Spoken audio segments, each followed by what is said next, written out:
They have Boise State, they have Arkansas, they have USC. There's no shot in Purdue. Those are the only big games that they have the rest of the way. They're not getting back into the college football playoff. They're not, Donnie. I don't care if they've won 10 straight. Remember when they lost to NIU? No way, no care. What happens the rest of the season? They can't get in. Who was in the college football championship last year? But they had marquee wins at some point. I don't care. They lost to NIU.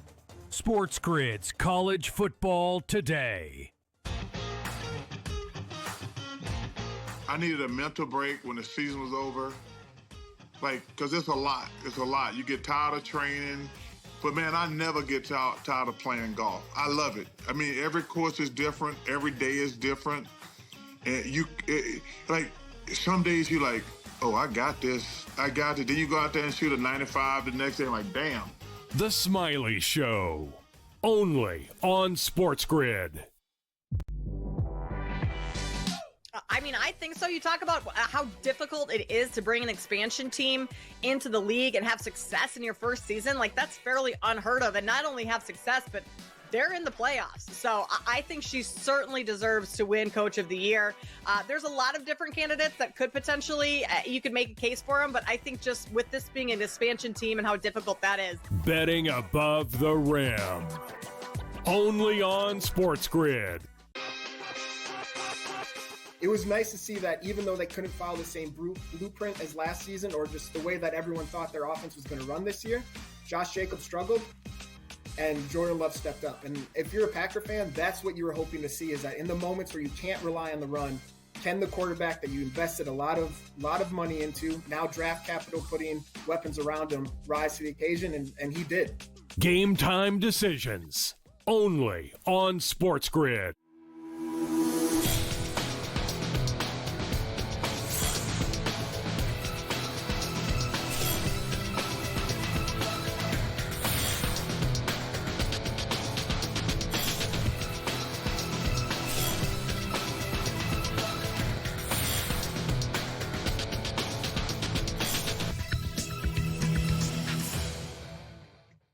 Welcome to NewsWire here on SportsGrid. We've got you for the next 90 minutes. I am Adam Kaufman. We are going to hit on so many different things: NFL, college football, Major League Baseball, even some boxing over the course of this program. Stay with us. It's going to be a lot of fun. But, of course, let us get to our headlines from yesterday. There were a lot of injuries. There were some fun games. A rare but always enjoyable Monday Night Football doubleheader. And that is where we begin, Matt. We start with the late game. I know a lot of East Coasters complaining about the 10 p.m. start. Tell you what, I'm an East Coaster. I'd take it every single week. I absolutely love it. The Chargers, they moved to 2-0 with a rather convincing win over the Raiders in Las Vegas. It was 20-9. The Chargers on top of the AFC West now at 2-0. As we know, the Chiefs off to an 0-2 start. One of those losses coming against this Chargers team. You see some of the highlights on your screen in terms of who did well. But Justin Herbert, 242 passing yards, couple of touchdowns, was also the team's leading rusher. Ladd McConkey, Keenan Allen, Quentin Johnston, they combined for 13 catches, 180 yards, and both those TDs from Herbert. Geno Smith intercepted 3 times on the other side. Brock Bowers really a question mark going into the game in terms of what was he going to look like with the knee injury. Had the brace on during the game. Truthfully, a shell of himself. Not terribly productive. 5 receptions, and he had 38 targets. Was targeted 8 times. Chargers head coach Jim Harbaugh on a very pleasing win, you might say. Great road win, division game, real blue-collar game. I thought the special teams played winning football, offense played winning football, and the defense, guardians of victory today. I mean, they had our back, our front, our side, and it was just a tremendous defensive performance. The turnovers, 3 interceptions, the 4th down stops. I mean, incredible stop on the 20-play drive. Over 11 minutes. We had the ball once in the third quarter. They had it once in the third quarter, and to stop them to 3 points there, and guys just playing like, it just meant everything to them. As for Raiders head coach, poor guy, he lost on his birthday, Pete Carroll. He is now, really already was, but just tick it up a year to 74, the oldest person to coach an NFL game. And, well, unfortunate for him, again, his team fell short. What that really feels like is a real missed opportunity. Just in general, Monday night was just part of that, but in the division, it was a real opportunity. And we didn't play well enough on the offensive side with the turnovers that add up. That'll be what you talk about and all, but it really was, we didn't play well enough, and they covered us up pretty good. I'm anxious to see the film. I was surprised that they did such a nice job on defense, on pass defense against us. We came out of it okay as far as getting banged up. Happy about that. Really like what's going on in the defense. Couple second halves here, just terrific D, and we're going to need that to play together. But we know we missed the opportunity, and there's so many different ways that we'll get better, and so we got to go back to work really quickly and get ready for this game coming up. So whereas that Chargers game pretty much went as it was supposed to, they covered the number, they got the win, a lot of people were invested in Los Angeles. The game prior, the first game of the Monday Night Football doubleheader, that was an absolute thriller, with the Buccaneers improving to 2-0 and handing the Texans an 0-2 start. Yeah, that same Houston team that a lot of people had winning the AFC South once again. Now 2 games back of the Indianapolis Colts. This one came down to the wire, really final seconds. A 20-19 win in Houston. Texans scored the go-ahead TD with 2:10 left on a 25-yard Nick Chubb run, but Baker Mayfield, as he always seems to find a way, answered back. An 11-play, 80-yard drive. It was capped by Rachaad White's 2-yard scamper for a TD with only 6 seconds remaining for Mayfield. 215 yards, 2 touchdowns. Yeah, too many self-inflicted errors there in the middle of it. Obviously, they did a good job of doing some adjustments. Petrie went down for a little bit there for the first half, and so a little bit of a mix-up personnel-wise and schematically that they were doing that we needed to adjust to. But, yeah, and then coming into the 2-minute situation, something that we drill all the time, and just relying on our guys to be able to make plays and doing the little things right. I have a lot of confidence in our guys. It's in those moments when you're moving the ball down the field, defenses can't get certain blitzes and coverages dialed in. So it's a lot of basic fundamentals. And so for us, it's relying on the day one installs and the drills. Like we said, they do 2-minute all the time, being able to know that you have all those reps in the bank and relying on that and all the looks and taking the checkdowns, the easy throws, and obviously guys making plays, being able to get out of bounds and extend the drive. So Mayfield led the drive, White the winning touchdown, but let's not forget about Bucky Irving, who between the pass-catching abilities, the rushing abilities, 121 total yards, also had a half dozen catches. On the Texans side, you have, of course, head coach DeMeco Ryans, the quarterback C.J. Stroud. Both these guys understandably disappointed. Yeah, the penalties on defense, it was very costly penalties because these penalties gave them first downs. We had a sack. We got them backed up, stopped, and it's just senseless. Like some of the mistakes that we're making, hands too high. Again, it goes back to technique, right? We got to make sure we're doing that the right way. And every guy has to be accountable, right, for how you're showing up and how you're playing the game. We got to play clean football, and we can't hurt the team. But right now, those plays and penalties that we had definitely hurt us. Just continue to do it, continue to play. It's a long season. It's week 2. Hopefully we learned our lessons and learn to put teams away and learn to, put points on the board. So we can say a bunch of different things and what could have went right.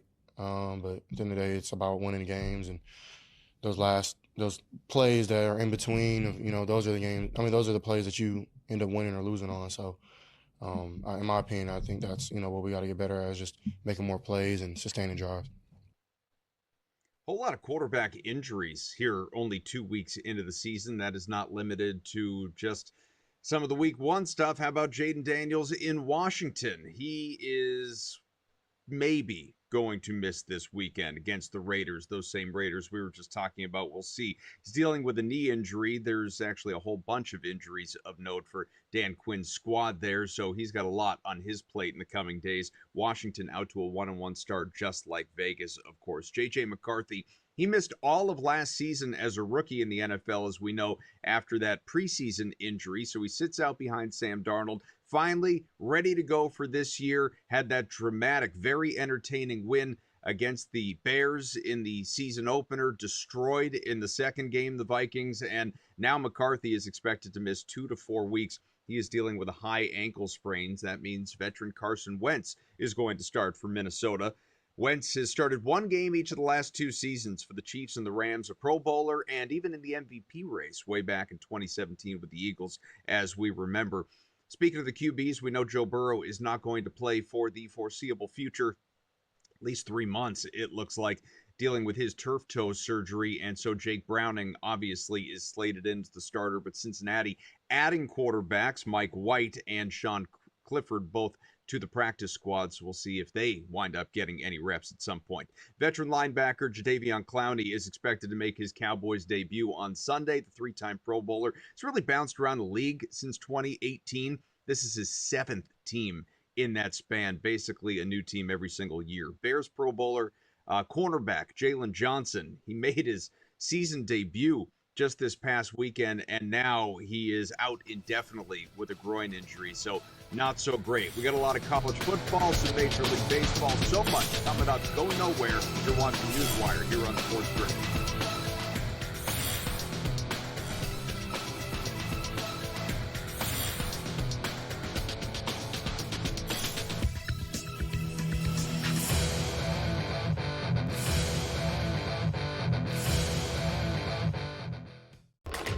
Enter into the magical world of McLuck.com, where even the smallest of spins can win real cash prizes. Adventure into over 1,000 of the best Vegas-style slot games. So what are you waiting for? Unlock your free welcome offer today. Join the fun where winners play and players win. It's the most beautiful time of the year. No, not because of foliage or pumpkin spice lattes. It's because of football. SportsGrid has you covered all season long, covering every snap, every score, and every line move. Prepare, watch, win. Weekends are for winners. Only on SportsGrid. He says, you can't get in the position Tiger, Rory, Justin Thomas. Those guys are this tall. You're never gonna be as flexible as them. You got a lot more leverage and like you got a lot of more moving parts than those dudes. The Smiley Show, only on SportsGrid. I mean, I think so. You talk about how difficult it is to bring an expansion team into the league and have success in your first season. Like, that's fairly unheard of. And not only have success, but they're in the playoffs. So I think she certainly deserves to win Coach of the Year. There's a lot of different candidates that could potentially, you could make a case for them. But I think just with this being an expansion team and how difficult that is. Betting above the rim, only on SportsGrid. I pitched today. It's like 5 in the morning. We hammer it. He tells everyone, listen, I'm telling you guys, Esteban Loaiza is in no condition to pitch tonight. We all hammer it. We bet against the Toronto Blue Jays. We even went to the game, Scott, even. Esteban Loaiza, word of no lie, bro. He threw 8 innings, a one-hit ball. In-game live, only on SportsGrid.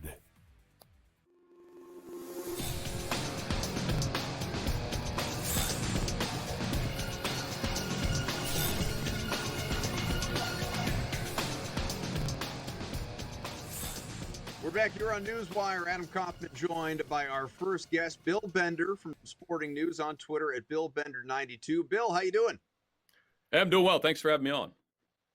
Absolutely. Let's talk some college football. And it begins with a guy who, going into the season, a lot of people obviously it was this guy's going to win the Heisman. This is a future #1 overall pick in the draft. I'm talking, of course, about Arch Manning. And then we see what he does in that very first game against Ohio State, where Texas is limited to 7 points in a 1-touchdown loss. And you start to see the memes all over social media, the one of, Peyton and Eli, his uncles talking, saying, "That's not my nephew," that kind of thing. Look, Texas is 2-1 because, of course, the Longhorns are. They had San Jose State. They had UTEP. These are games that you win. But Arch Manning has not exactly, stood out on the stat sheet or really on the field in any way. Well, I gave him a mulligan for Ohio State because that's the best defense in the country, and it was on the road. It was your first start. We saw some inaccuracy in that game. I don't know if we can afford to do the same when they're playing UTEP. So here's what I thought was going to be the key all along, and I'll compare it to another quarterback. So Arch Manning threw 3 games when you look at Pro Football Focus. I know we cite that a lot.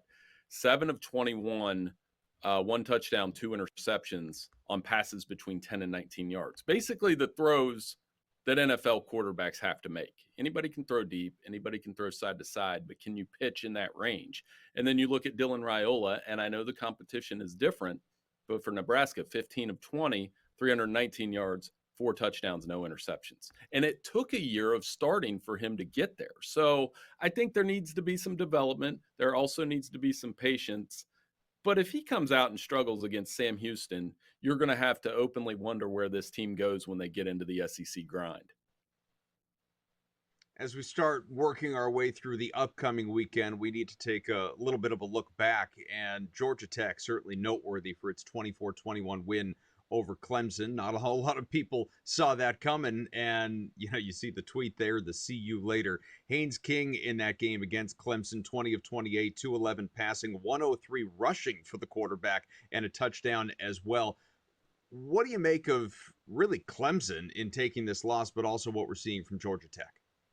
They're tough. They're taking a cue from Brent Key. What a tough program. Like some teams preach all that in their culture, but they really are. And it starts with their quarterback, Haynes King, who takes the hits. You wonder, can he sustain this for an entire season? He's already dealt with a lower body injury this year. But for them to beat Clemson, now I think they've become something more than just a giant killer.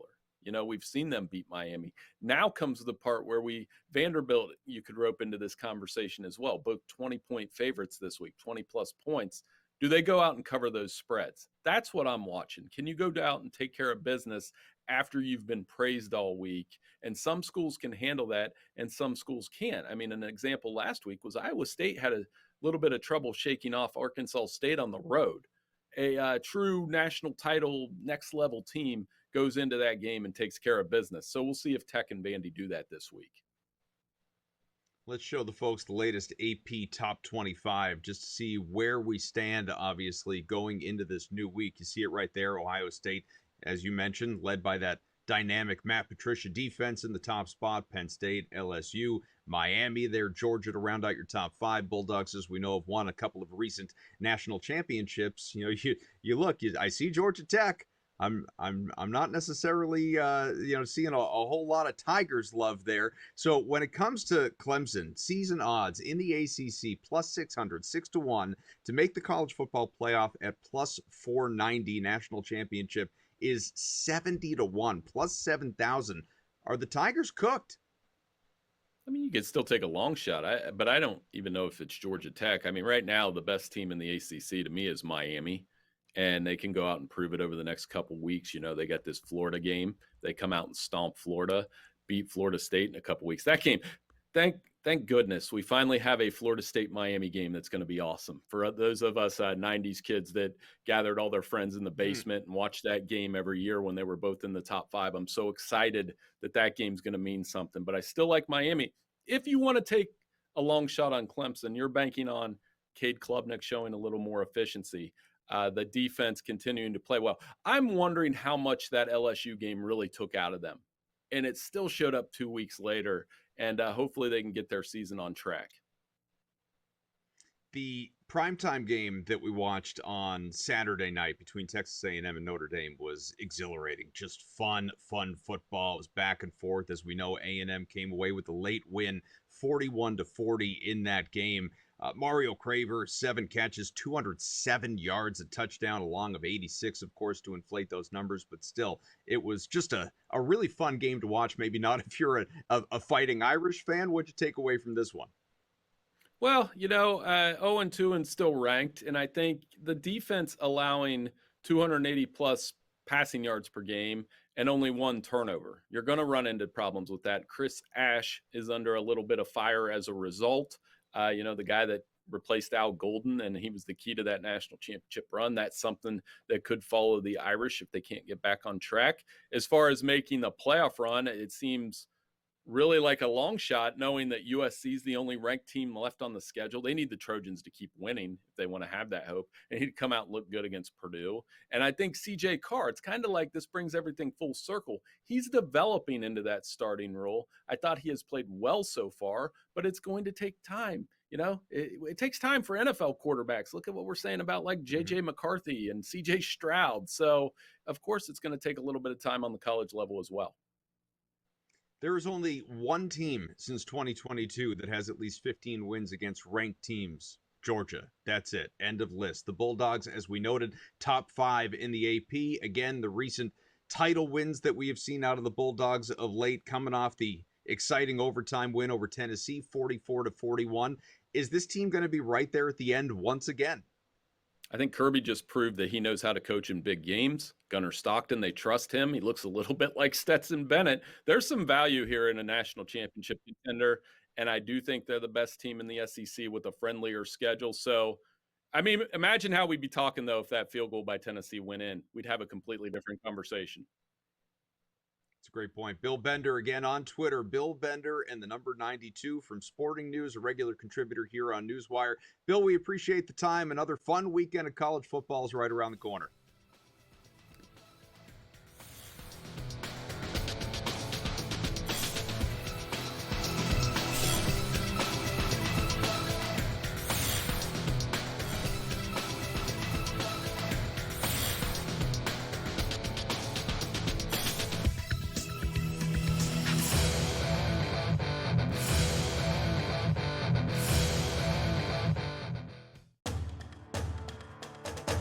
They have Boise State, they have Arkansas, they have USC.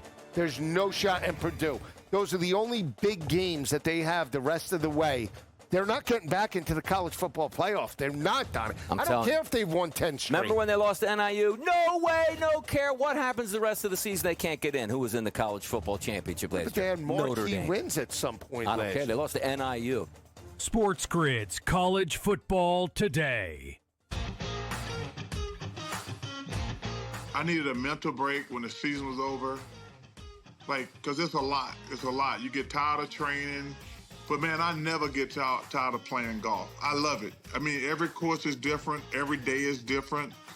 And some days you're like, oh, I got this. I got it. Then you go out there and shoot a 95 the next day. I'm like, damn.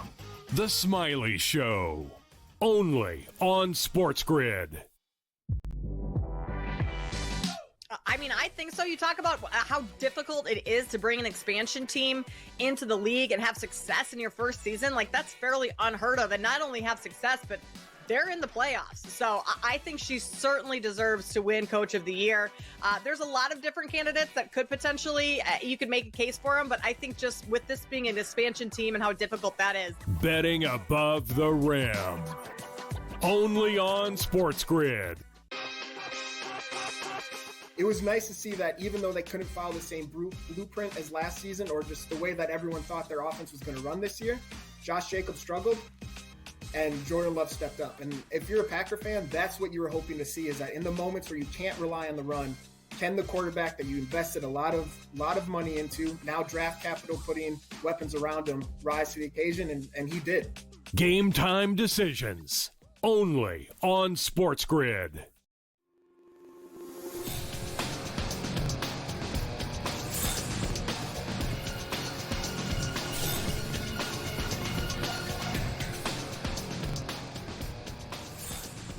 Our Thanks once again to Bill Bender. We have more guests on the way, a lot more fun in the hour plus that we still have with you on NewsWire. It is time to get to our Sports Grid Sound Off.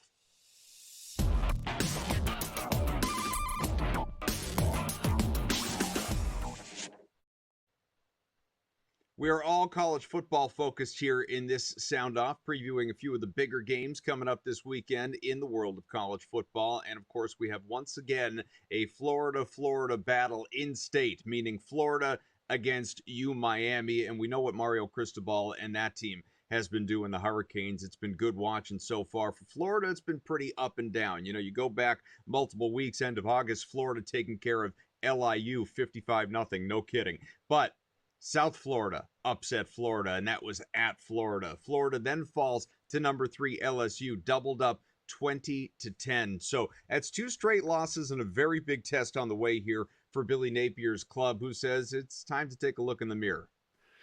And in general, the takeaways were the difference in the game. In a couple in critical situations right before half, I think obviously the pick six and then the possession there at the 36 when we're at the kick line down 10 where we can make it a one-score game. So in general, I think we're really, really close. Just looking at the tape, we need to find a way to play with more consistency on offense going forward and then, help. I think I'm always of the opinion that when the student maybe struggles on the test, as a teacher, you got to take a good look in the mirror. And for me, that's what it's about. So I've got to do a better job helping DJ in that regard.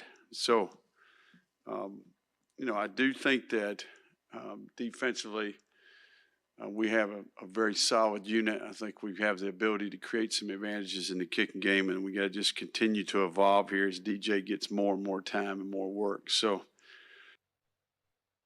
not that Mr. Napier cares, but Florida getting 7.5 points on the road. This next game, though, is going to be interesting, and it's a virtual pick'em. It's awfully close anyway, with Nebraska in this contest against Michigan at home getting 2.5. So again, I guess I shouldn't say a virtual pick'em because as we know, if this game were in Michigan, it would be a really lopsided spread. But even still, narrowed just a bit with the 2.5 points. And this is a Nebraska team that, is coming off a couple of monumental performances against Akron, Holy Cross. We're talking about 68-0 and 59-7. But Michigan, the defending national champ, totally different challenge for Matt Rule.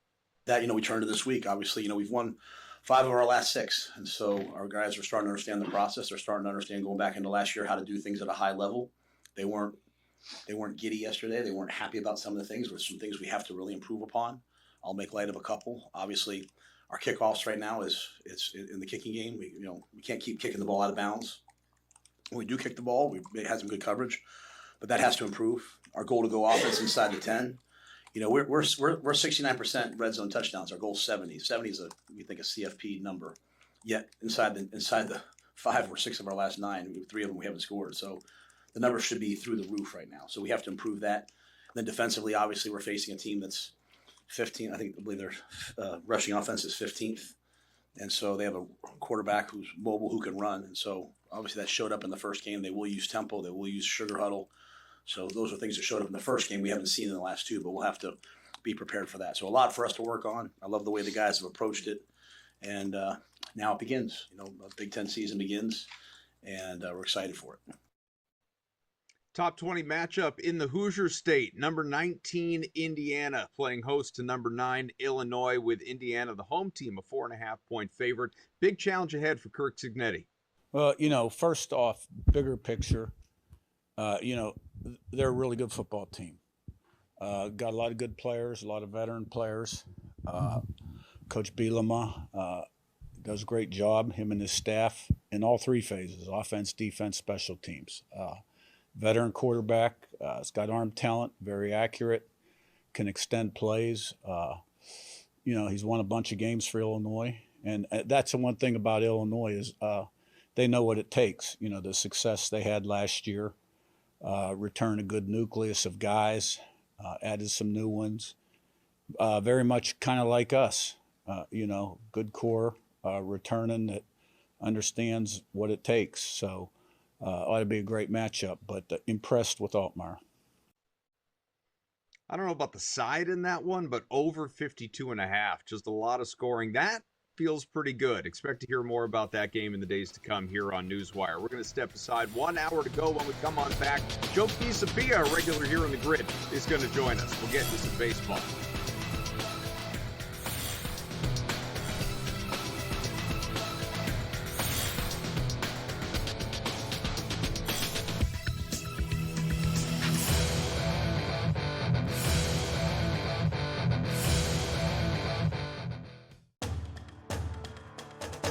They have Boise State, they have Arkansas, they have USC. There's no shot in Purdue. Those are the only big games that they have the rest of the way. They're not getting back into the college football playoff. They're not, Donnie. I don't care if they've won 10 straight. Remember when they lost to NIU? No way, no care. What happens the rest of the season? They can't get in. Who was in the college football championship last But they year? had marquee wins at some point I don't last care. They lost to NIU. SportsGrid's College Football Today. I needed a mental break when the season was over. Because it's a lot. It's a lot. You get tired of training. But, man, I never get tired of playing golf. I love it. I mean, every course is different. Every day is different. And some days you're like, oh, I got this. I got it. Then you go out there and shoot a 95 the next day. I'm like, damn. The Smiley Show. Only on SportsGrid. I mean, I think so. You talk about how difficult it is to bring an expansion team into the league and have success in your first season. Like, that's fairly unheard of. And not only have success, but they're in the playoffs. So I think she certainly deserves to win Coach of the Year. There's a lot of different candidates that could potentially, you could make a case for them. But I think just with this being an expansion team and how difficult that is. Betting above the rim. Only on SportsGrid. It was nice to see that even though they couldn't follow the same blueprint as last season, or just the way that everyone thought their offense was going to run this year, Josh Jacobs struggled and Jordan Love stepped up. And if you're a Packer fan, that's what you were hoping to see, is that in the moments where you can't rely on the run, can the quarterback that you invested a lot of money into, now draft capital, putting weapons around him, rise to the occasion? And he did. Game time decisions. Only on SportsGrid.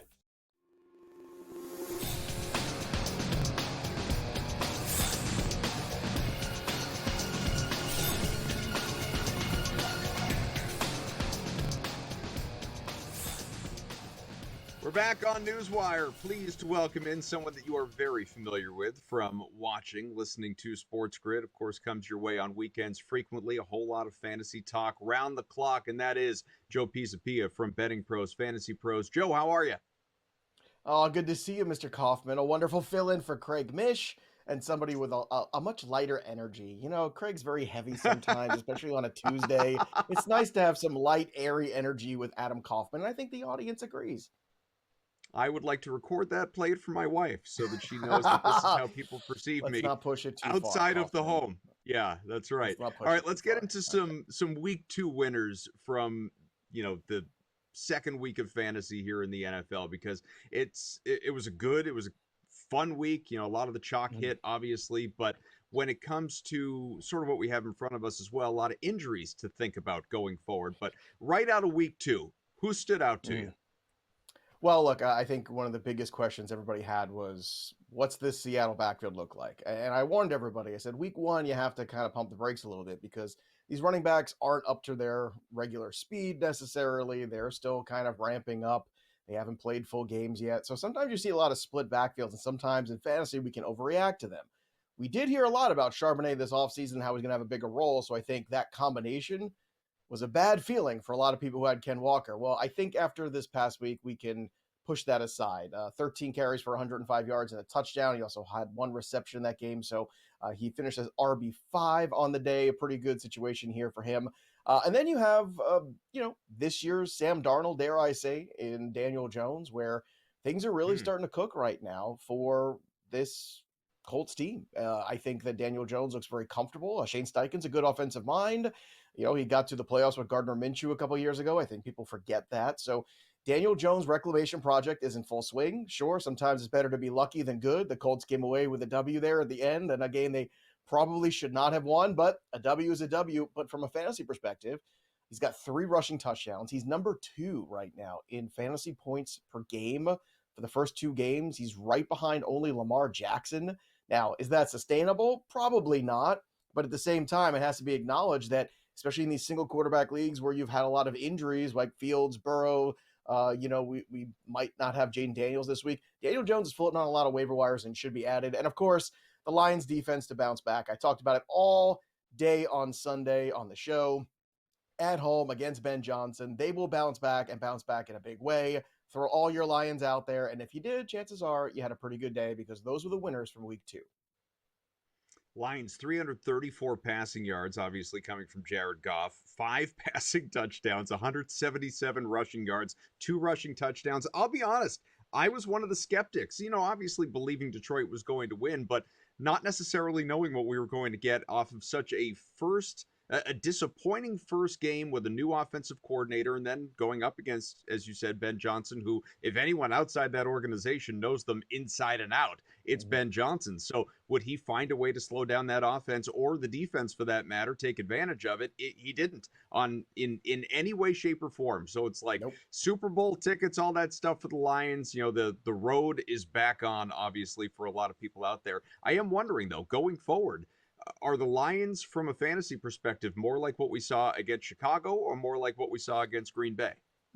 Well, somewhere in between. Whenever the Lions are at home, that's where Jared Goff does his best work. As I always call him, he's the indoor cat of the NFL. He likes it inside. He doesn't like it outside. He wants to be inside where it's cozy and temperature controlled, and Jared Goff excels there. I do think, though, as the time goes on, it is going to be difficult here for the Lions because when you lose your offensive coordinator, your defensive coordinator, and your offensive passing game guy as well, and Tanner Engstrom, you're going to lose a lot of continuity. And I think that's going to show up against some of the better teams. It wasn't going to show up at home against the Bears because Caleb Williams will always be a hot mess. That's right. I said it. And I think until they make a quarterback change there, they're not going anywhere either. So I think the Lions, again, it's kind of pick and choose your week carefully. But when they are at home from a fantasy perspective, all in. So you hit some week 2 fantasy winners. When it comes to the other side of the ledger, the week 2 losers. There's an injured QB. There's also a guy who might still be reading War and Peace on the sidelines. I'm not sure. Tell us about these fellas. Yeah, look, we got to start with the biggest loser this week is definitely anybody who had Joe Burrow, and in Superflex leagues especially, because it's one thing in a single QB league. Maybe Trevor Lawrence is out there. Daniel Jones could be floating out there. People didn't believe in week 1. That's fair. They've seen Daniel Jones play football for most of his career. But in Superflex leagues where Joe Burrow was a top 5 pick, this is kind of crushing. Now, the good news is Jake Browning is out there, and the other good news is that it wasn't the only quarterback injury. So you're going to have Carson Wentz start. You're going to have Mac Jones maybe still floating out there potentially if the Brock Purdy manager didn't pick him up. You may even have Tyrod Taylor this week. You could have Marcus Mariota, but you might be better off just probably starting another wide receiver as opposed to Mariota. However, Jake Browning, I do want to bring some attention to. In 5 of his 8 starts in 2023, he finished as a QB1. Jake Browning's going to have Chase, Higgins, Chase Brown. He's going to have the full complement of weapons. He's been in this Zach Taylor offense forever. I think you can actually go out there and be competitive with Jake Browning. And I know it's going to sound crazy, but if you go back and look at the game log, he struggled twice against Pittsburgh. 2023, that Pittsburgh defense was pretty good. And he struggled against the Baltimore Ravens, where most teams would struggle. Other than that, he was a QB1. The guy utilizes the weapons. Is it always pretty? No. But even in this past weekend, you saw he could get the job done. Then you mentioned our favorite book club member, A.J. Brown. A.J. Brown, still a quiet beginning to the season. We have to wonder, is he 100% healthy? We know he had an injury at the end of camp, and so far it doesn't look great. The whole offense just seems still out of sync to me with the Eagles. We'll see what they do this week. And, when it comes to some of the biggest losers of the week, too, I think you also have to talk about the Dolphins because Mike McDaniel is not long for this world. I thought he would definitely be gone by the bye week. I'd be shocked if he was still coaching them October 1st. And now they have a short week. Friday morning. They have to travel. Well, I don't think you're wrong. Short week traveling to Buffalo is not the recipe to turn things around. No, Friday morning, mini bye, long time for the next guy to get a plan in place for week 4. I think that's what we're headed toward. And I like Mike McDaniel just as a dude. He's just not proven to be obviously a very good coach there in Miami. So with the time that we have, let's get to some preferred waiver wire targets. You mentioned obviously Daniel Jones, the guy that people should consider snatching up if they need a quarterback. Jake Browning being a viable target as well. Where else are we going? Yeah, look, those are the first two quarterbacks I think you're looking to. And I definitely think Daniel Jones probably your number one go-to guy on the waiver wire, and he's still available in 70% of leagues. And that 35% roster percentage you see on the consensus at Fantasy Pros, that's taking into account all of these Superflex leagues. So really in single QB leagues, he's widely available. Bashal Tutin and Cedric Tillman still under 50% rostered. Why, I don't understand. I keep screaming about Cedric Tillman for, I don't know, weeks now, even before the season started. Not only should you draft him, you should pick him up. And he's still floating out there. Tutin, again, it's not like you have to, but I think it's a good idea to roster him. He's still under rostered. Blake Corum, probably one of the better handcuffs. If you have Kyren Williams especially, it's not that I want to take too much out of last week, what I saw. I do want to just say that from a running back perspective, if something happened to Kyren Williams, Corum looks like he's capable of filling in. And then, of course, you can look to some of those Washington running backs as well, McNichols and Rodriguez. Rodriguez, probably more of the goal line back, but neither of these guys are thrilling. This is more of a deep cut, I think, for those deeper leagues. If you look to the wide receivers, Alec Ayamanor, another guy that I talked about all offseason, talked about him in draft season. He was one of my favorite sleeper guys, and he looks pretty good. Came away with a touchdown this week. To me, he is the clear number 2 in this offense behind Calvin Ridley. And who knows, maybe at some point he even overtakes him. Wan'Dale Robinson, this is a trap, I think. I mean, a low ADOT player for years and years. Sure, the Giants offense hasn't been great. Last week feels like an anomaly, but if you're desperate for wide receiver, you could look for help there. The Green Bay Packers, Romeo Doubs, 23% rostered. Another situation where they're just looking for live bodies at this point. And then Troy Franklin and Isaac Tesla. Tesla, again, more of a 14-team ad, but every time he makes one of these circus catches, it just kind of pops. And if anything should happen to Amon-Ra or J-Mo, Tesla is really interesting. Troy Franklin has that continuity with Bo Nix from college. We saw a tease of it last year. It looks like we might be seeing the full version of it in 2025. I'm not just saying this because he was nice to me earlier. Of all the people that join us on these shows, Joe, I might like your background the best. There's a lot of energy there in that background. Really. I love, maybe I'm partial to bobbleheads is a big part of it too. Joe Pisapia, Fantasy Pros, Betting Pros on Twitter, Joe Pisapia and the number 17. See you, buddy.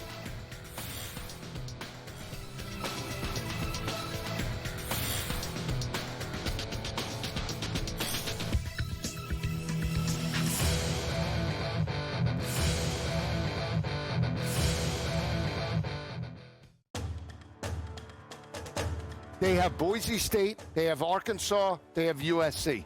There's no shot in Purdue. Those are the only big games that they have the rest of the way. They're not getting back into the college football playoff. They're not, Donnie. I don't care if they've won 10 straight. Remember when they lost to NIU? No way, no care. What happens the rest of the season? They can't get in. Who was in the college football championship last year? But they had marquee wins at some point I don't care. They lost to NIU. SportsGrid's College Football Today. I needed a mental break when the season was over. Because it's a lot. It's a lot. You get tired of training. But, man, I never get tired of playing golf. I love it. I mean, every course is different. Every day is different. And some days you're like, oh, I got this. I got it. Then you go out there and shoot a 95 the next day. I'm like, damn. The Smiley Show. Only on SportsGrid. I mean, I think so. You talk about how difficult it is to bring an expansion team into the league and have success in your first season. Like, that's fairly unheard of. And not only have success, but they're in the playoffs. So I think she certainly deserves to win Coach of the Year. There's a lot of different candidates that could potentially, you could make a case for them. But I think just with this being an expansion team and how difficult that is. Betting above the rim. Only on SportsGrid. It was nice to see that even though they couldn't follow the same blueprint as last season, or just the way that everyone thought their offense was going to run this year, Josh Jacobs struggled and Jordan Love stepped up. And if you're a Packer fan, that's what you were hoping to see, is that in the moments where you can't rely on the run, can the quarterback that you invested a lot of money into, now draft capital, putting weapons around him, rise to the occasion? And he did. Game time decisions. Only on SportsGrid.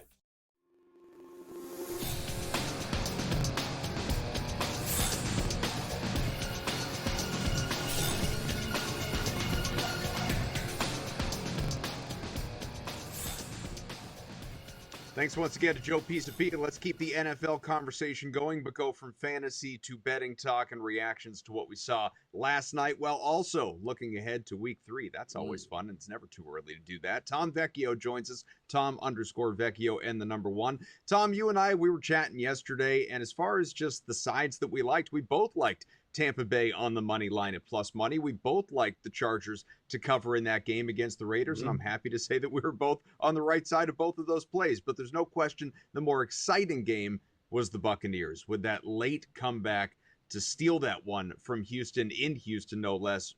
What'd you take away from it? The ending kind of drove me a little bit mad with not using timeouts when you have multiple of them. And at the end of the day, the Bucs can say, oh, well, they won, so it doesn't really matter what they did, call them, didn't call them, missed this, hit that, whatever.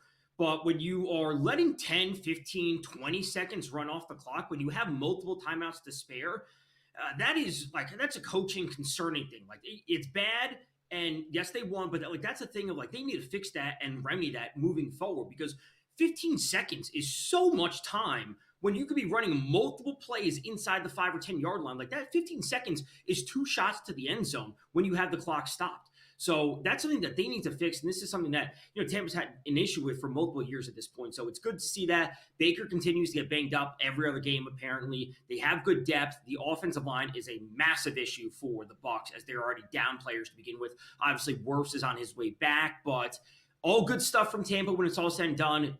Really bad stuff from the Texans. Their offensive line is terrible. Their running back room is terrible. The wide receivers, they need help. Everything you could possibly want outside of their defense, which is phenomenal, is an issue for the Texans.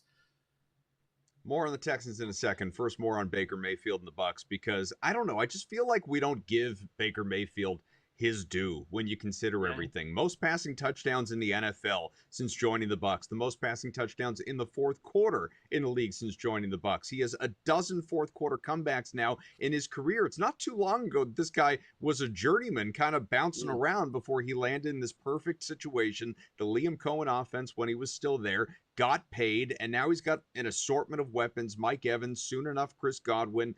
Egbuka comes in. I know you were really high on him going into the season. Bucky Irving, Rashad White. This is a team that just will continue to make noise there in the NFC South, don't you think? Yeah, they will. And I was on this very show, not with you, but with Craig Mish before the season started, talking about Baker Mayfield to lead the league in passing yards at 14-1.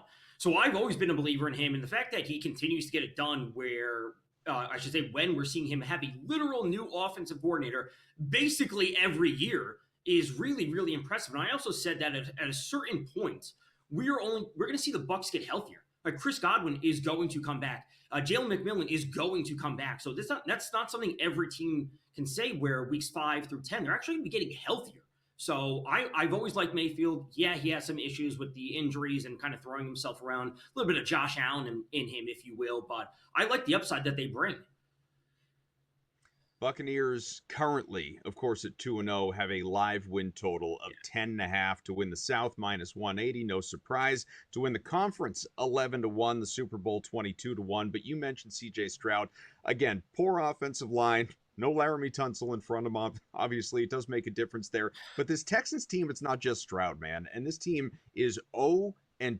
2 games all of a sudden, just right out of the gate, behind the surging Indianapolis Colts in a division that most people expected Houston to win once again. And now it is very much an uphill climb from the start. We saw a great rookie season out of Stroud, real regression in year 2, and it doesn't seem like he's going to climb out of it now. It really doesn't, and I don't see how this gets better. It's not like they would need the offensive line to get dramatically better. It's not like they're going to go out and someone's going to give up an offensive lineman in the middle of the season. It's not like there's some offensive linemen that are out there that are free agents that they can pick up and immediately bolster their line. This is going to be a piecemeal. Someone gets hurt, we have to sign someone off the practice squad or this, that, the other thing. Like, there's no indication that it's going to be dramatically better. We know that Joe Mixon is still out. Even if he comes back, what indication that he would be fully healthy, that the offensive line is competent enough to be in the running game and the passing game? I think they need to lean in their defense. They have to start to win games 17-10 or 20-17, something like that, because they simply can't keep up with other teams on offense. Chargers 2-0 after beating the Raiders. Justin Herbert looking like a top 5 QB in the NFL, like so many people want him to be. You see the stats on your screen. But let's take a look at the AFC West odds. The Chargers now plus 105. The Chiefs, who are 0-2, are plus 230. Then you have the Broncos at plus 320. Forget about the Raiders. I would really forget about the Broncos as well. Bo Nix has not impressed. Are the Chargers in position to win this division? I think they're in position, but honestly, at this point, I wouldn't make a play at plus 105. If you think they're good enough to win the division, I think you should have your sights set higher, where you should be looking at a play for them to win the conference, where if they can get the division, they'll have home field. If we see Baltimore or Buffalo, they knock one of each other out. Like, the path for them moving forward would be, you want to like have a higher ceiling. Like plus 105 is a terrible number to be betting at a division at this point in the season, when if you had this belief in them, you should bet them prior to the season when you got the best number possible. Like, that's never going to be back at this point unless they rattle off a bunch of losses and the Kansas City Chiefs surge ahead. Then you could get them in season. But if you believe they are good enough, you should be looking at the AFC conference odds rather than the division. Week 3, those Raiders, who are 1-1, are visiting the also 1-1 Commanders. We don't know if Jaden Daniels is going to play, and even if he does, what he's going to look like. Right now, Washington is a 3.5-point favorite at home. How would you invest in this moment in this game? This has to be a Washington spot, and this has nothing to do with Daniels. If we just take out all those other elements, this is a scheduled loss for the Raiders. The Commanders played on Thursday night. They've been back at home since Friday resting. The Raiders played on Monday night, which is a short week, but it's not just any Monday night. It's the latest possible start because of the doubleheader. Then it's a West Coast team traveling East Coast, playing in the early start. So we have a team coming off of extra rest, playing on a team coming off the shortest rest possible. This should be a schedule loss for the Raiders. If Daniel was fully healthy, everyone was ready to go, this should just be a loss for the Raiders. So I like the Commanders to win. Obviously, we would love to see Daniels play, but this is still a spot that the Commanders need to take care of business on home field. It's that simple. Tom, final seconds. Give me a reason to not take Jake Browning as a dog for Cincinnati against Carson Wentz in Minnesota. The defense on the Vikings is just vastly better than anything the Bengals can bring. Well, it's a reason. I'm not sure I'm sold yet, but it is a reason. We got all week to talk about it. Tom Vecchio on Twitter. Tom_Vecchio with the number 1. Thanks, bud.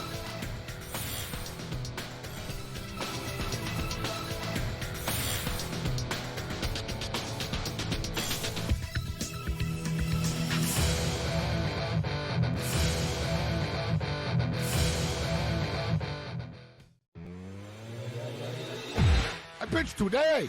It's like 5 in the morning. We hammer it. He tells everyone, listen, I'm telling you guys, Esteban Loaiza is in no condition to pitch tonight. We all hammer it. We bet against the Toronto Blue Jays. We even went to the game, Scott, even.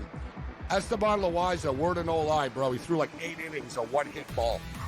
In-game live, only on SportsGrid. They trade Marina Mabry, then they turn around, and then obviously they fire Teresa Weatherspoon, and it's been a hot mess. You go and, draft Cardozo and Reese, basically 2 of the same player, meaning bigs that can't step out and shoot. So it's a little bit of a clown show when you talk about the Chicago Sky. Betting above the rim. Only on SportsGrid.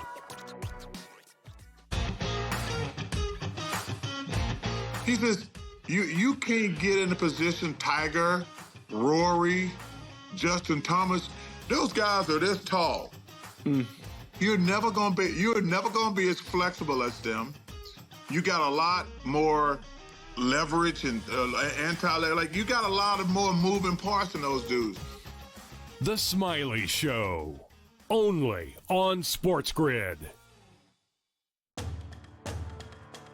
I like the shadows coming in, Neyland Stadium. Show me those School 3:30. Joe, Back we in the played day, all our games on Saturdays. Maybe 1 or 2 games on a Friday night away. I always loved that. Same thing in college. Hated Friday night football games in college. I understand why they do it prime time and we have to play. But going back to when we grew up, Keith Jackson. Yeah. Action. Throw another pancake on that plate. Yeah, let's go, it. Keith Jackson. That's my guy here. SportsGrid's College Football Today.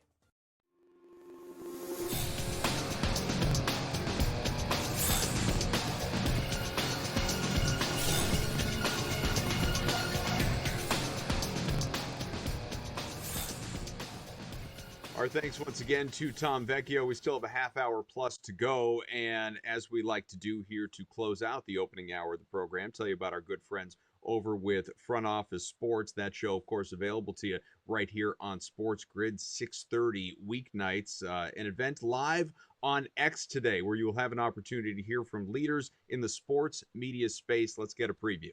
FOS Media and Entertainment reporter and also one of the moderators at the Tuned In event on Tuesday, Ryan Glasspiegel. So Ryan, let's start first with some of the commissioners that are going to be speaking. Obviously, Rob Manfred will be there, Kim Eng, the softball lead as well, and Adam Silver will be speaking. I'm curious, what are going to be some of the things that you're going to be interested that he's going to be talking about? Well, it was kind of rude of him to give like a big press conference on the Clippers last week. He could have Didn't saved say all that, that.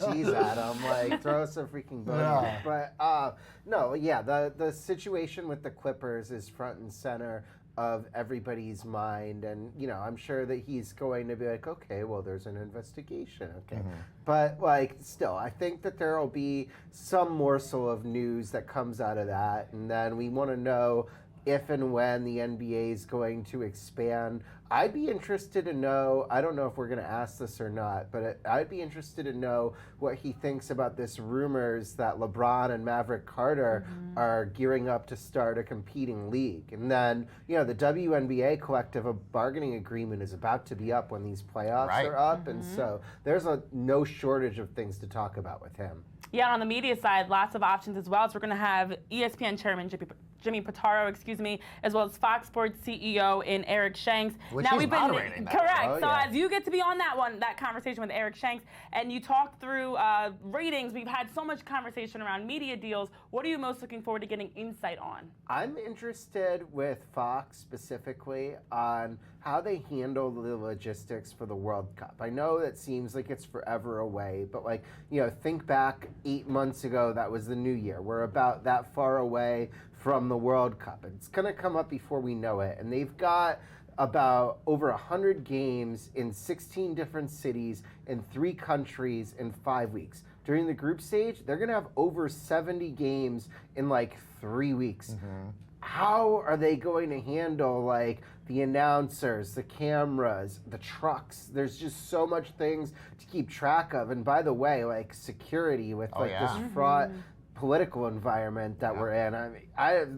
Just figuring out all of that seems like figuring out basically running a whole country. Especially given the fact that most World Cups you have to deal with just sort of the foreign press and you're using rights and feeds from other countries, or other places. This is a different ballgame because you have everything here in the United States and the continent, all of North America. But then on Jimmy Pitaro from ESPN, look, they just launched, like Fox did, a new streaming platform as well. So I feel like there's going to be a lot of questions about the future of sports media that both of these executives are going to have to answer. Yeah, I mean, Fox took a while to get into direct-to-consumer streaming. So, kind of all of Fox's competitors were involved in this land war of, just trying to build up, libraries and everything else, maybe in and out of sports for their streaming services. Well, Fox is like, we're going to sit on the side and watch you guys shovel money into a coal oven and see how that goes for you. And now they're launching pretty lean. I think they learned a lot of lessons from watching what everybody else did. So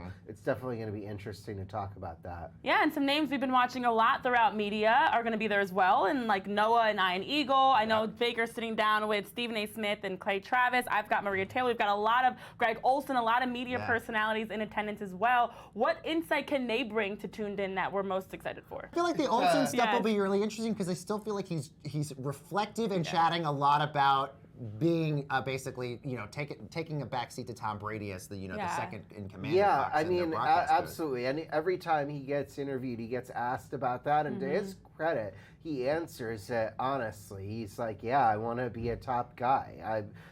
Look, I have no personal issues with Brady, but I want to be a top guy. And I would expect him to say something similar again. I mean, and then you're moderating this Clay Travis versus Stephen A. Smith debate. And so that's going to be, well, it won't be boring. No. Very true. Nothing will be boring at Tuned In. And of course, you, at home can watch this as well. You can see full coverage of Front Office Sports' Tuned In event on X on Tuesday, September 16th. Glass, thank you so much for joining us. Thank you. Make sure you check that out, obviously. Thanks again to the crew at Front Office Sports. Want to mix in one quick update, courtesy of ESPN's Adam Schefter. Yet another injury. No, it's not a quarterback. The Buccaneers coming off of last night, defensive end. Kalijah Cansey, the 2023 first-round pick who had 11.5 sacks his first 2 NFL seasons. He is feared to have torn his pec in last night's win and looks like he is having season-ending surgery, if that is the case, coming up later this week on Friday. We'll be back. Baseball on the way.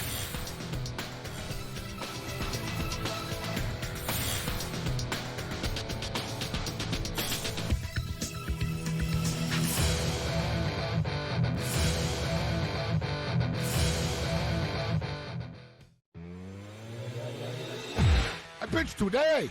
It's like 5 in the morning. We hammer it. He tells everyone, listen, I'm telling you guys, Esteban Loaiza is in no condition to pitch tonight. We all hammer it. We bet against the Toronto Blue Jays. We even went to the game, Scott, even. Esteban Loaiza, word of no lie, bro. He threw 8 innings, a one-hit ball. In-game live, only on SportsGrid. They trade Marina Mabry, then they turn around, and then obviously they fire Teresa Weatherspoon, and it's been a hot mess. You go and, draft Cardozo and Reese, basically 2 of the same player, meaning bigs, that can't step out and shoot. So it's a little bit of a clown show when you talk about the Chicago Sky. Betting above the rim. Only on SportsGrid.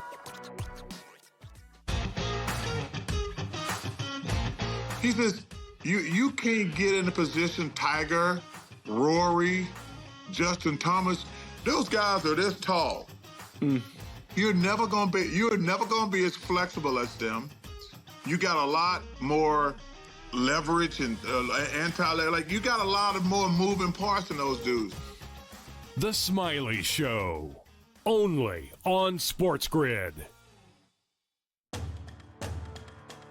I like the shadows coming in, Neyland Stadium. Show me those school, 3:30. Joe, Back we in the played day, all our games on Saturdays. Maybe 1 or 2 games on a Friday night away. I always loved that. Same thing in college. Hated Friday night football games in college. I don't like. I understand why they do it prime time, and we have to play. But going back to when we grew up, Keith Jackson. Yeah. Action. Throw another pancake on that plate. Yeah, let's go, it. Keith Jackson. That's my guy here. SportsGrid's College Football Today.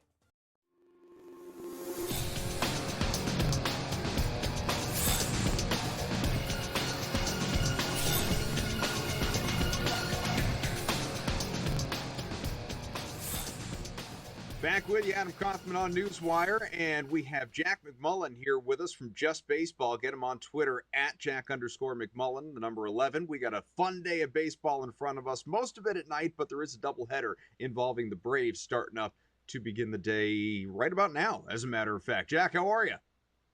All good, man. Thanks for having me today, Adam.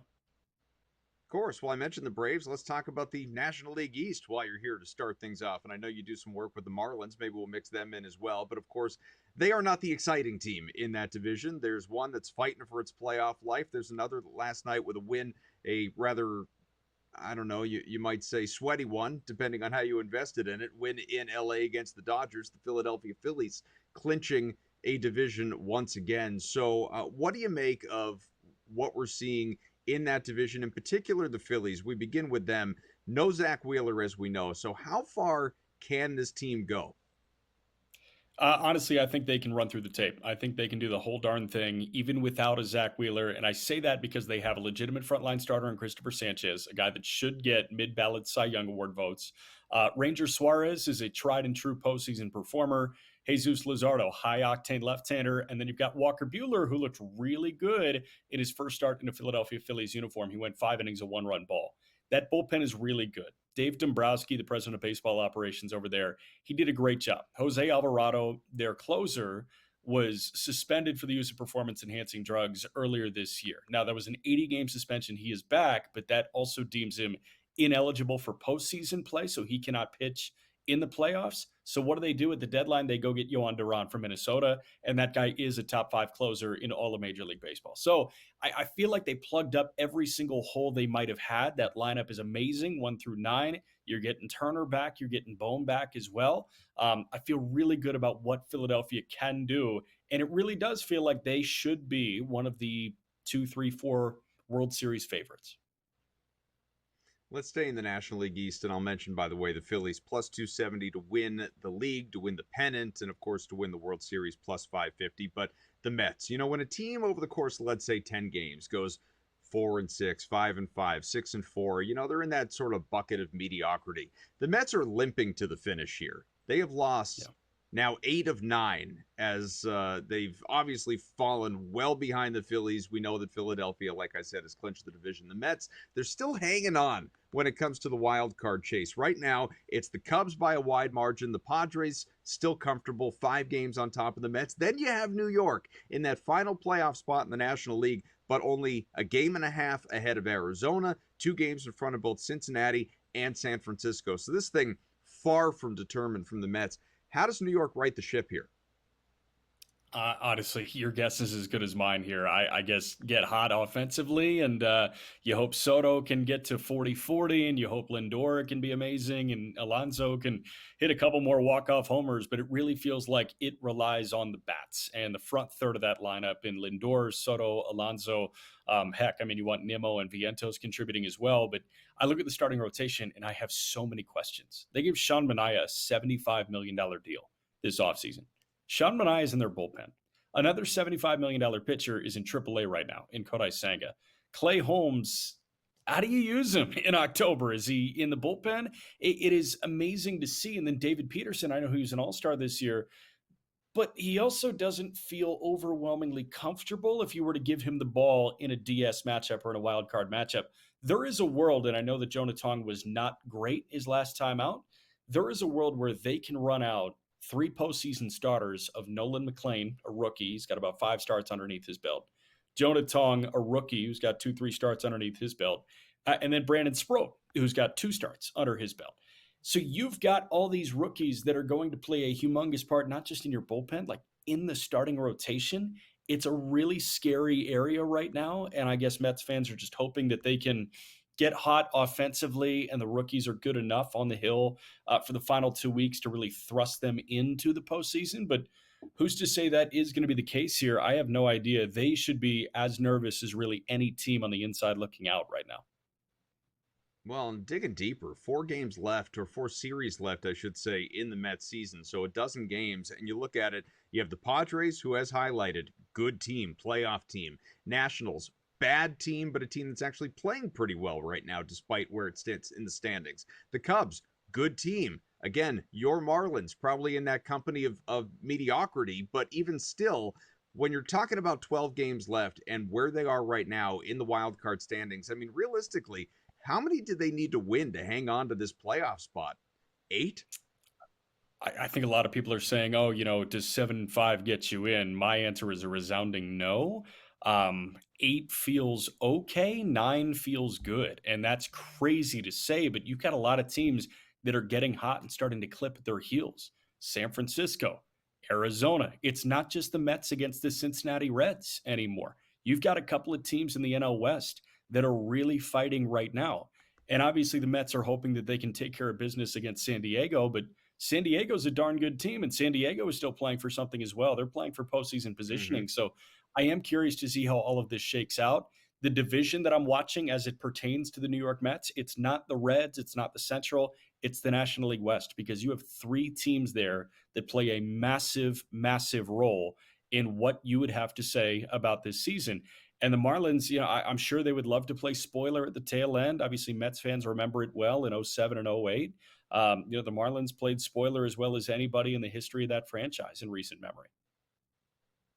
You brought it up. The Diamondbacks right there in the mix. They're heating up. The Reds kind of hanging on. The Giants arguably going in the wrong direction. Obviously, the 3-game skid. But if one of these teams is going to emerge and find a way to overtake New York, I say find a way like it's going to be all that difficult the way that New York is going. But even still, which one is it that gets all the way there?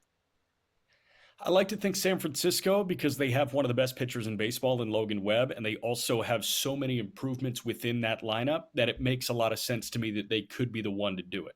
They just called up one of the top prospects in all of baseball. Bryce Eldridge is a top 20 prospect in the game, according to justbaseball.com, and Eldridge just came up to really backfill the role of Dom Smith, who just went down with injury. So you replace Dom Smith with a top 20 prospect in the game. And oh, by the way, Adames is really heating up. Patrick Bailey just hit a walk-off grand slam. Things are going well in San Francisco right now. And oh, by the way, you got Webb, Justin Verlander can turn it on, as well as really anybody in the game.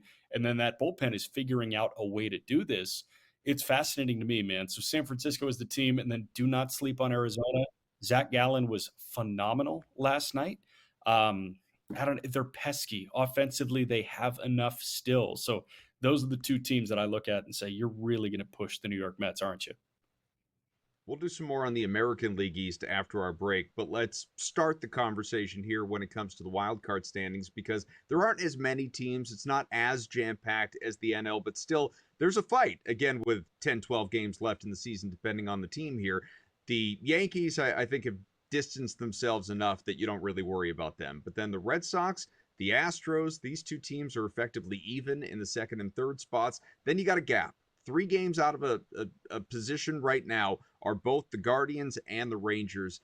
Either of these teams realistically have a chance in your mind? Because obviously Cleveland is scorching hot right now. Yeah, I guess Cleveland, Tanner Bybee just threw a complete game shutout. And Gavin Williams is a frontline starter that I absolutely love. That bullpen year in and year out is phenomenal. I do think that the final spot in the American League is pretty darn wide open. And I think Cleveland has a decent shot at that thing. Obviously, they have to rely on universally regarded as the most underrated player in baseball, and Jose Ramirez, but they have enough complementary pieces to get them into the conversation. My question is, what happens when they take on elite level pitching in October? Doesn't really matter for the sake of this conversation, right? We're talking about the end of September and getting there, and it seems like Cleveland is in a good position to really push and possibly get there come the end of September, beginning of October. Jack McMullen with us for another segment. He is part of Just Baseball, a show that airs right here on SportsGrid immediately following this show at 1:30 Eastern. So make sure you go nowhere. You can get the latest from the Just Baseball crew. Again, Jack McMullen hanging out. We'll be right back. More baseball on the way here on NewsWire.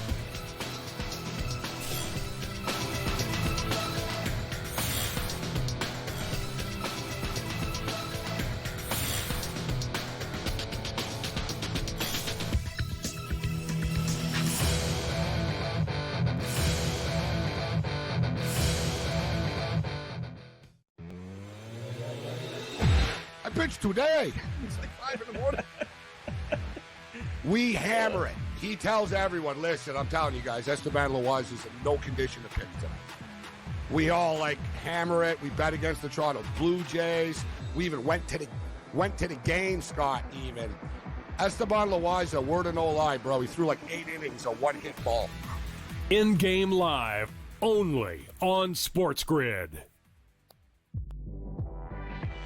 They trade Marina Mabry, then they turn around, and then obviously they fire Teresa Weatherspoon, and it's been a hot mess. You go and, draft Cardozo and Reese, basically 2 of the same player, meaning bigs that can't step out and shoot. So it's a little bit of a clown show when you talk about the Chicago Sky. Betting above the rim. Only on SportsGrid.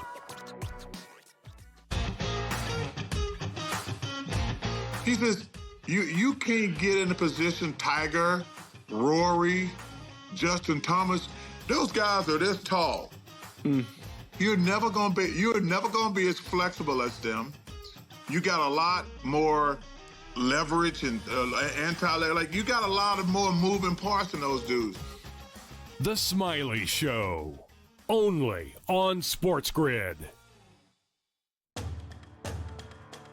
I like the shadows coming in, Neyland Stadium. Show me those 3:30. Joe, Back we in the played day, all our games on Saturdays. Maybe 1 or 2 games on a Friday night away. I always loved that. Same thing in college. Hated Friday night football games in college. I understand why they do it prime time and we have to play. But going back to when we grew up, Keith Jackson. Yeah. Action. Throw another pancake on that plate. Yeah, let's go, it. Keith Jackson. That's my guy here. SportsGrid's College Football Today.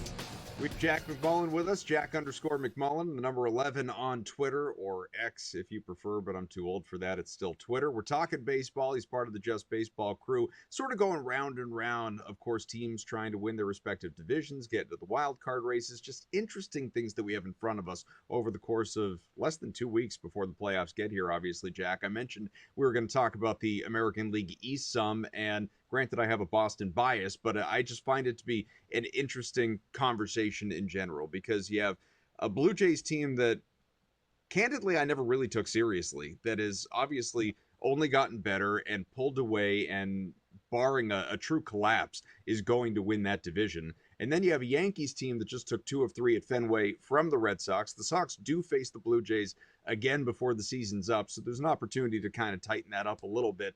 But ultimately, these 3 teams all expect, if they don't screw it up, to be in the postseason, maybe even with the Red Sox and Yankees squaring off in the wild card round. Who's the most dangerous of this trio? It's a tough question. I'm going to go ahead and still say the Yankees. Listen, New York has Aaron Judge in the lineup and Giancarlo Stanton in the lineup pretty much every day. They also have a shortstop answer right now, which is a little weird to say that doesn't pertain to Anthony Volpe. Volpe got a cortisone shot in his shoulder. It seems like Volpe is good to go. He's ready to play every day if Aaron Boone does want him to play every day. But it seems like they're very content with the level of shortstop play they're getting from Jose Caballero right now, who was acquired at the trade deadline. So they have a shortstop answer. It seems like they're sort of kind of optimizing right now. And that's cutting into Volpe's at-bats. It's cutting into Jason Dominguez's at-bats and turning those guys, once you get to October, into bench bats and guys that can come off the bench and give you a pinch hit plate appearance and then play a high level of defense. That fascinates me. And the depth there fascinates me. You also have guys in Fried and Rodon that you feel very comfortable fronting a postseason rotation, and then young guys as well. Luis Heel is throwing the heck out of the ball right now. And Cam Schlittler, if you haven't watched him, high octane right-hander that is really strong. And oh, by the way, tons of big names in that bullpen as well.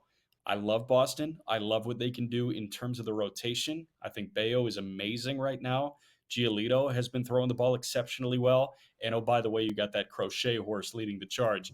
And then you got 2 rookies, man, Tolley and Connolly early. They're going to factor in at some point. And then maybe the best closer in baseball this year in Aroldis Chapman as well. So those are the teams that jump out as dangerous. But you mentioned Toronto and you never really took them seriously. I was with you until about the All-Star break. And I said, okay, at some point we got to recalibrate.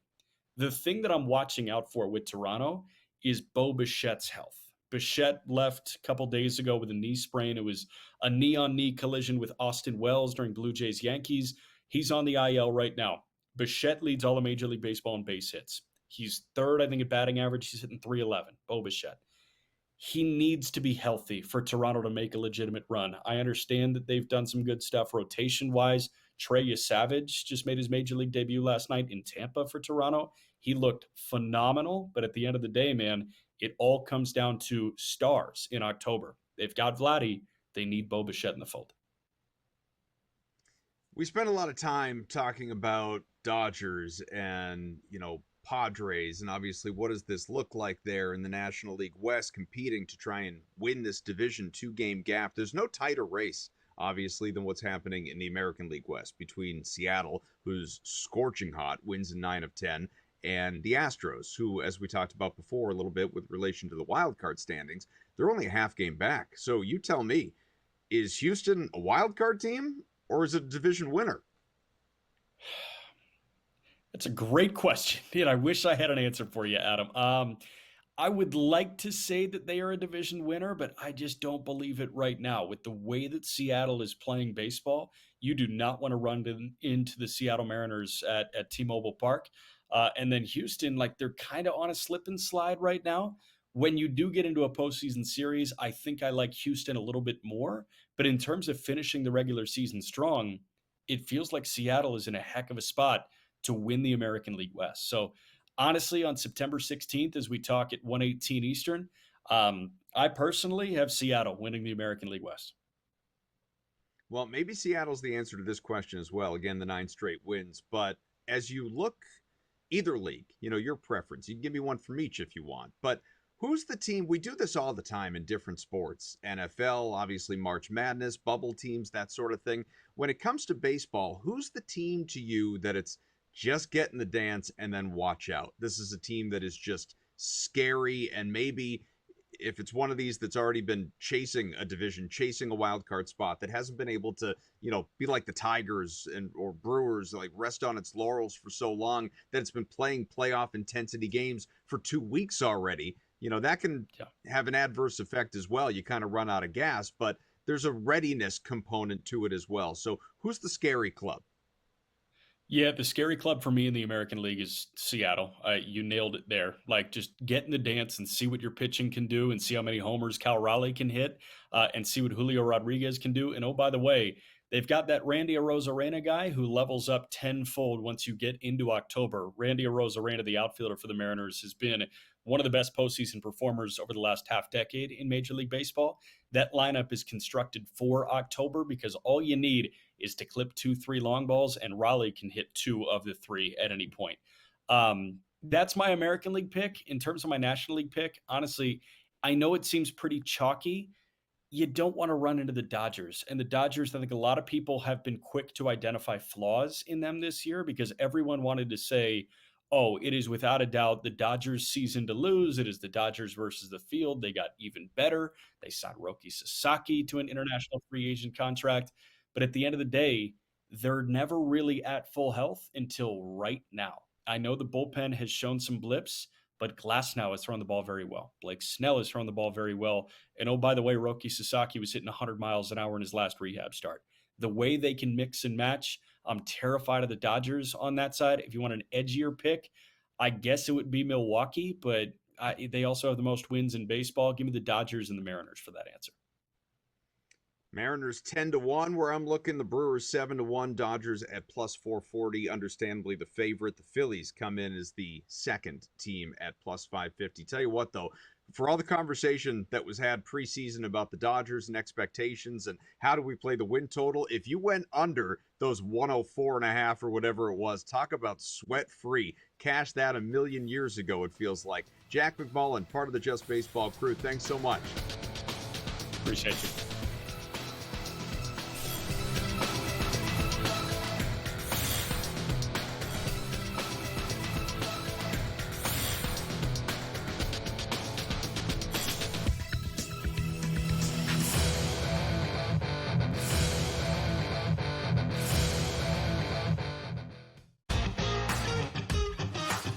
Outside of Portrush, hard to imagine how it gets any better in terms of an individual year for Rory McIlroy. Just such good stuff from him.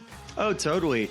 It's, it's kind of wild to me. You just go through that incredible list of venues that he's won at, and then, of course, throwing the Irish Open to be the 4th. It is hard to believe that he has not won since April. And we talk about this incredible year that he's had. The Smiley Show, only on SportsGrid.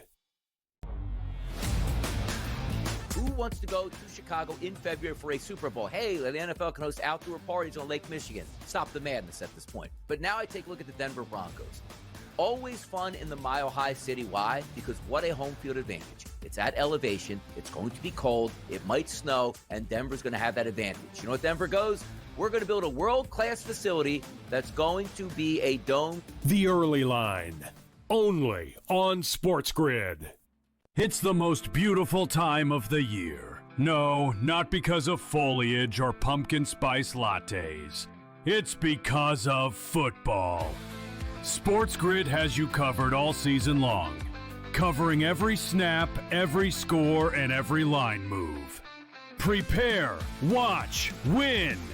Weekends are for winners.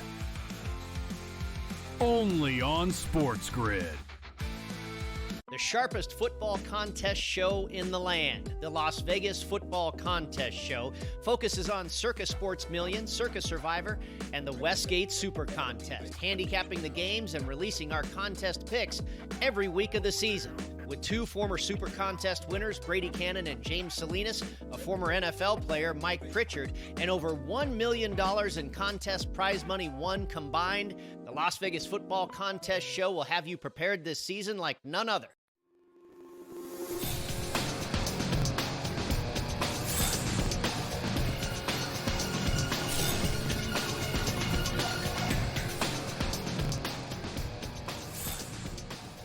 lot of great guests throughout the show today. Of course, most recently, Jack McMullen of Just Baseball, also the Miami Marlins play-by-play guy on the radio. Fun to have him. Tom Vecchio, Joe Pisapia, regulars here on SportsGrid, hosting, analysis, you name it, especially here on this show, NewsWire, and Bill Bender from Sporting News joined us earlier. Want to thank our crew behind the scenes as well, making this whole thing possible. Our producer, Frank.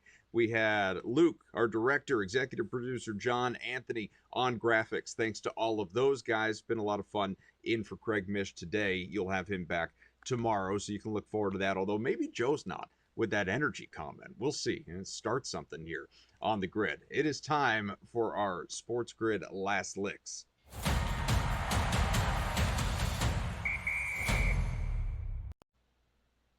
So is this fair or foul? Tom Brady evidently meets with Chip Kelly, the offensive coordinator there for the Raiders, 2 to 3 times a week to go over film and go through the game plan. Oh, have you forgotten?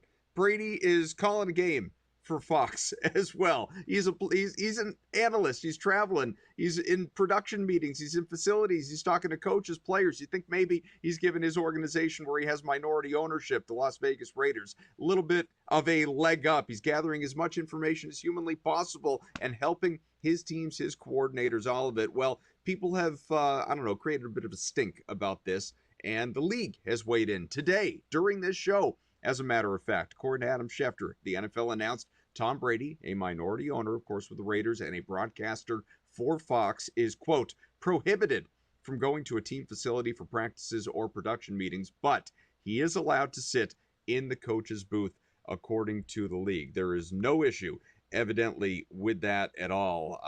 No policies that prohibit it. An owner sitting in with the coaches or wearing a headset during a game. We saw him on television. If you were watching last night at that game, Brady right there alongside the staff. Again, headset on, taking notes, probably calling plays. I don't know. Seems a little out of bounds to me, but there are a lot of cases of Tom Brady rules across the NFL over recent years as well. Why should this be anything different? Why also would we talk about anything other than Tom Brady? Matter of fact, I think this is the first time in Last Licks that we have had the same guy featured in multiple stories. Brady coming out of retirement again. I know what you're thinking. That's not the lead story? Well, because he's not really coming out of retirement. This is just what people say for clickbait when they're posting things on social media. But he is going to take a field again and not get hurt in the least because he's going to be playing flag football. He's joining a league with Saquon Barkley and Christian McCaffrey, CeeDee Lamb, Rob Gronkowski, also retired, his longtime teammate with the Patriots and Buccaneers, and more for the Fanatics Flag Football Classic in Saudi Arabia on March 21st, 2026. So again, March of 2026, after this season, about a month down the line. You know how it works in the NFL. It's a year-round sport, and this is not directly associated with the NFL, but obviously it is in that it has existing current NFL players as well as names. So there will be coverage. There will be plenty of conversation, probably even ways to invest in this game. Maybe not props or something like that, but Brady has long had a partnership with Fanatics as well. So again, we are just crossing all T's, dotting all I's on the Brady watch. And so, yeah, there was a ceremony, not a ceremony so much, but a televised event pregame last night in Las Vegas on the field with a representative of this league and signing his contract to, I guess, for show, come out of retirement to participate in this thing. Just don't get hurt, Tom. Will it be fun to watch? Maybe. It's as fun as flag football ever is to watch. They've tried it at, Pro Bowl in past years as well. Not great, but maybe if big enough names are participating as these guys are, they'll find some way to entertain it. Canelo and Crawford, big numbers for that fight. Speaking of Vegas, happened in Vegas just days ago. Over 41 million global viewers watch Canelo and Crawford on Netflix, the most viewed men's championship boxing match this century. That's pretty impressive, obviously. So if you didn't watch, I guess shame on you. You were one of many that didn't. Again, with the 41 million plus, I'll be honest, I wasn't completely tuned into it either. But our guy Frank absolutely loved it. Do want to mention one more from the NFL. This has just come out. in the last 10 minutes. Sean McVay, the head coach of the Rams, evidently tore his plantar fascia while coaching the Rams to a win over the Titans over the weekend. So, he told reporters that if he has a little cool limp to add some swag on the sidelines, you're going to know why. Again, even coaches got to battle through injuries, folks. It's not just the quarterbacks that are getting hurt. I'm Adam Kaufman. A lot of fun here on NewsWire today. Greg Mish back with you tomorrow. Thanks to the crew. Thanks to the guests. Thanks to you for watching. We'll chat with you again soon here on Sports Grid.